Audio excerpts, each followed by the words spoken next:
सभी बहनों को मेरी राम राम। करवा चौथ की व्रत कथा सुनाती हूँ आप सबको, और ये मैं अपने शब्दों में सुनाऊंगी। तो सबसे पहले मैं इसके महत्व बताती हूँ। जो भारतवर्ष है उसमें 12 महीने में ना 12 चौथ की व्रत का विधान है।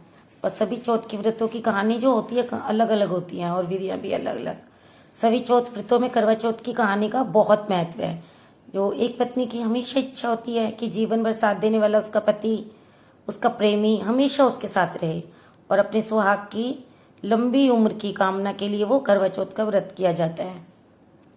करवा चौथ व्रत की कहानी भी कुछ ऐसी ही है, जिसमें ना एक पतिव्रता पत्नी अपने मरे हुए पति को पुनर्जीवित करती है। तो बात उस समय की है जब अर्जुन इंद्रकील पर्वत पर तप करने चले गए थे। तो उस समय द्रौपदी का मन उदास हो गया और वो चिंता करने लगी। तो वो सोचने लगी अर्जुन ने बड़ा कठिन काम शुरू किया है और निश्चय उसके मार्ग में विघ्न उत्पन्न करने वाले बहुत से बैरी हैं। तो द्रौपदी की इच्छा थी कि अर्जुन के काम में कोई विघ्न न आए, और इसी चिंता में डूबती उभरती द्रौपदी श्री कृष्ण भगवान से पूछती है। तो द्रौपदी कहती है कि हे जगन्नाथ, आप एक अत्यंत गुप्त व्रत को बताएं जिसके करने से सारे विघ्न दुख सब टल जाएं। श्री कृष्ण बोले कि हे महाभागे, जैसा आपने मुझसे पूछा है तो सुनो। एक बार की बात है, एक साहूकार के 7 बेटे और एक बेटी थी। बेटी का विवाह हो चुका था, बेटी अपने मायके आई हुई थी। बेटी का नाम वीरवती था।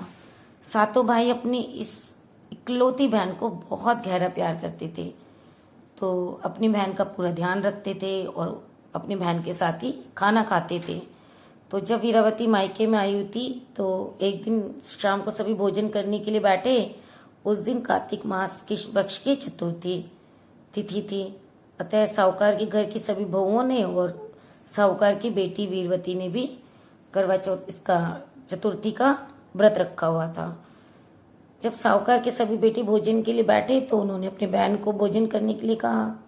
तो भाइयों का भोजन करने के लिए बुलाने पर बहन ने कहा कि भाई, अभी तो चांद नहीं आया है, जब चांद आ जाएगा तब मैं चांद को अर्घ्य देकर व्रत पूरा करके भोजन करूंगी।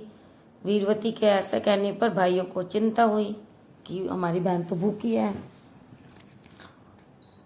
और वो कैसे भूख को बर्दाश्त करेगी। ऐसे में 7 भाइयों में से जो सबसे छोटा था वो बाहर गया और एक दूर के पेड़ पे जाके उसने एक मशाल जलाई और एक चलनी उसके सामने रख दी। और फिर बहन के पास आया और अपनी बहन को कहने लगा, देखो बहन, चांद आ गया है, अब खाना खा लो।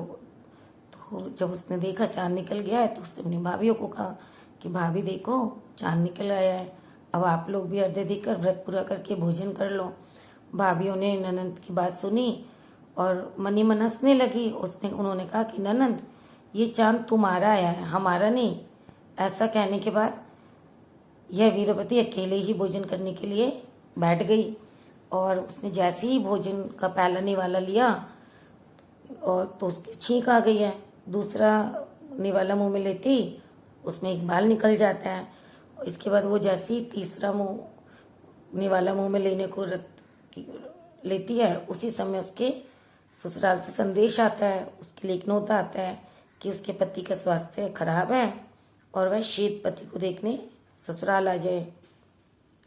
इसके बाद उसकी भाभी उसे सच्चाई बताती हैं कि उसके साथ ऐसा इसलिए हुआ है क्योंकि उसने करवा चौथ का व्रत तोड़ दिया। उसके भाइयों ने आग जलाकर झूठ कहा कि चांद निकल गया और उसने सच मानकर अपना व्रत तोड़ दिया है। इसी कारण उसका पति बीमार हुआ है। अब जब उसे सच्चाई पता चल गई तो वो वीरावती अपने ससुराल को जाती है और मन ही मन प्रार्थना करती है कि मैं अपने पति को कुछ नहीं होने दूंगी। लेकिन दुर्भाग्यवश जब वीरावती अपने ससुराल पहुंचती है तो उसका पति प्राण छोड़ चुका होता है। पति के प्राण के जाने के बाद वीरावती बहुत दुखी होती है और उस दुख को सहन नहीं कर पाती और सभी से कहती है कि मैं अपने पति का अंतिम संस्कार नहीं होने दूंगी, मैं अपने पति से दूर नहीं रह सकती। मैं एक पतिव्रता और सतीत्व की शक्ति से अपने पति के प्राणों को वापस लाऊंगी। वीरवती की इन बातों को जब घर के लोग सुनते हैं तो उसे पागल पागल कहने लगते हैं और वीरवती के पति को शमशान में अंतिम संस्कार के लिए ले जाते हैं। वीरवती भी अपने हठ और पति के वियोग में शमशान में चली जाती है और वहाँ सबको पति की चिता जलाने से रोकती है। तो वीरवती की इस तरह बार बार जिद करने पर सभी लोग, परिवार के लोग उसकी बात मान लेते हैं और वीरवती के पति का अंतिम संस्कार नहीं करते। सब घर चले जाते हैं। वीरवती अपने मृत पति को लेकर दूर कहीं एक झोपड़ी में रहने लगती है और पति को जीवित करने के लिए भगवान की पूजा, व्रत आदि सब करने लगती है। 1 साल बीत जाता है। वीरवती उसी दिन का इंतजार करती है जब उसने अपने मायके में चतुर्थी का व्रत तोड़ा था। 1 वर्ष बीतने के बाद जब फिर से वही कार्तिक मास की चौथ का दिन आता है तो वीरवती अपने पति के प्राणों के लिए निर्जला करवा चौथ का व्रत रखती है। शची देवी स्वर्गलोक से चौथ का व्रत करने पृथ्वी पर चली आई है और भाग्य से वीरवती के पास अपने आप पहुंच जाती है। शची देवी उसको देखकर उससे सब बातें पूछती है तो वीरवती ने नम्रता के साथ सब बातें बता दी। हे देवेश्वरी, मैं विवाह के बाद जब अपने पति के घर पहुंची तभी मेरा पति मर गया। ना जाने मुझसे ऐसा कौन सा पाप हो गया है कि यह फल मिल रहा है। आज मेरे किसी पुण्य का उदय हुआ है जिससे हे देवेश्वरी आप यहाँ पधारे हो। मैं आपसे मेरी यही प्रार्थना है कि आप मेरे पति को शीघ्र जीवित करने की कृपा करें।